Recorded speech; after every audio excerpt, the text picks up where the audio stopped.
Welcome to the Market Frontlines. I'm Lyndsay Malchuk, right here from Cape Town. And I'm joined by Nivaash Singh. He's the head of mining and critical minerals in investment banking at Nedbank.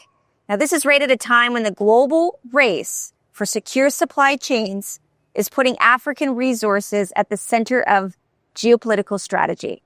Nivaash, first of all, welcome to the show. It's so great to see you and see you in this beautiful surroundings here. So, I could get used to this.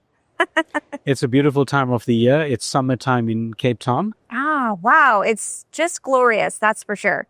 Now, we are finally entering into a decade where we're going to kick it off, where Africa negotiates from a position of strength instead of simply supply raw materials for the rest of the world. Do you believe that to be true, or do you see something different? I certainly believe that to be true.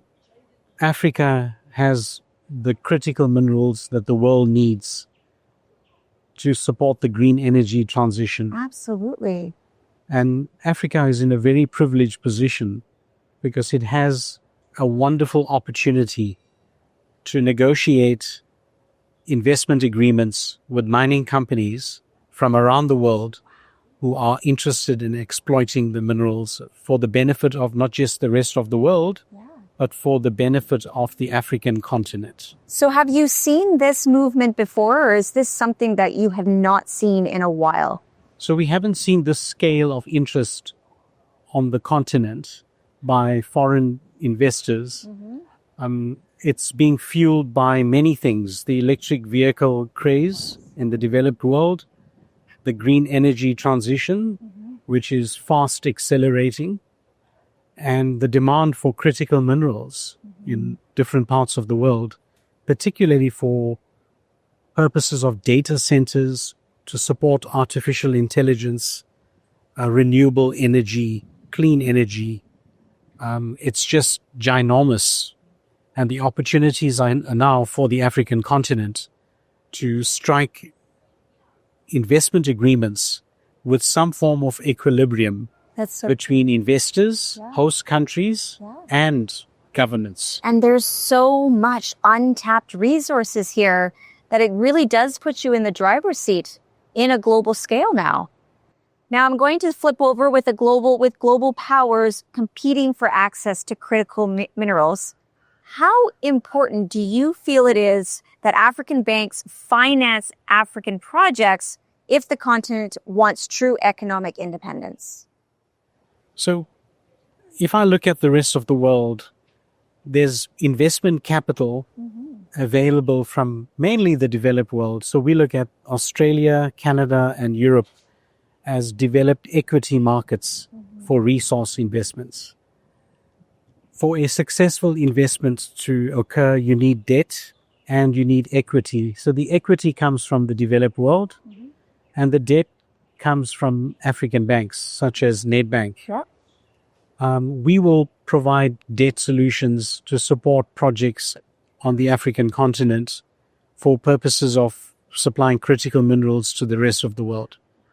Now, if you look at China and the East, they've had first mover advantage by coming into the African continent years ago to establish investment on the continent, particularly from a mining perspective, and they've been extracting raw materials from the continent for purposes of supplying midstream beneficiation in China. And that model has worked successfully for China for many years. We're now seeing Western powers that are coming into the continent to try and salvage what they can in terms of critical raw material supply for purposes of Western investment and downstream industries. There has to be that equilibrium I mentioned earlier, and I think that the African banks have a key role to play in supporting investment into the continent, and at the same time ensuring that all parties to a mining investment gets their fair share. So, what would be the top 3 things that you would say you vet when you're looking at investments coming in, from an investor point of view, but also in a financing point of view? What would be some sort of key things that you would be looking at? We look at management experience as being the first absolutely critical success factor. Yeah. If management hasn't developed a project before or ran a mining operation previously, Right. that would be a concern for us as a debt provider. Right. The second thing we would look at is access to equity markets. For any successful mining project to be developed, you need debt plus equity. So if we are the debt providers, the question is, can you access equity, and from which markets can you access equity? Okay. And the third thing we would look at is offtake. Where's the material going, or where is it destined to travel to? Is it going into the trader market, where they're looking at just buying the material and reselling it? Right. Or is it going into a manufacturing market where the raw material is taken in to, for example, develop batteries for electric vehicles? Those two markets are enormously different in terms of price and volume appetite to support the mining project. Well, that makes sense 100%. If we take a step back, and we all have watched China dominate resource financing for years now. So where do you see that influencing shifting as new Western pressure to secure supply chains really start ramping up? So I think the US has now, as an example, they've come in through development finance institutions such as the DFC, Right. and the World Bank and the IFC. Right. And they are establishing infrastructure investments on the continent, particularly around countries like the DRC and Angola. And I'm referring to the famous Lobito Corridor, Right. which is an evacuation point for copper, cobalt, nickel coming out of the DRC into the sort of Western African continent, side of the continent, for purposes of the international market. We are now seeing billions of dollars being invested in infrastructure projects.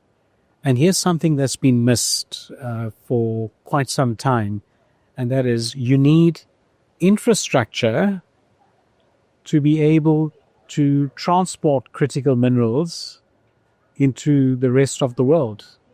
Fascinating. By contrast, a gold mining operation doesn't require much infrastructure.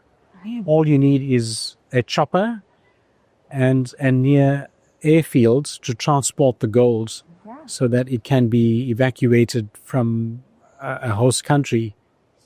Copper, cobalt, nickel, manganese, iron ore, zinc, those base metals require railway evacuation points, deep water ports, and those critical infrastructure is needed to support mining investments. And we're now seeing a trend where Western capital is coming into the African continent Right. to effectively compete with Chinese demand. Wow. So if there were a disruption to African production tomorrow, how exposed is the global economy really here? 40% of the world's copper and cobalt comes from Zambia and the DRC. My gosh.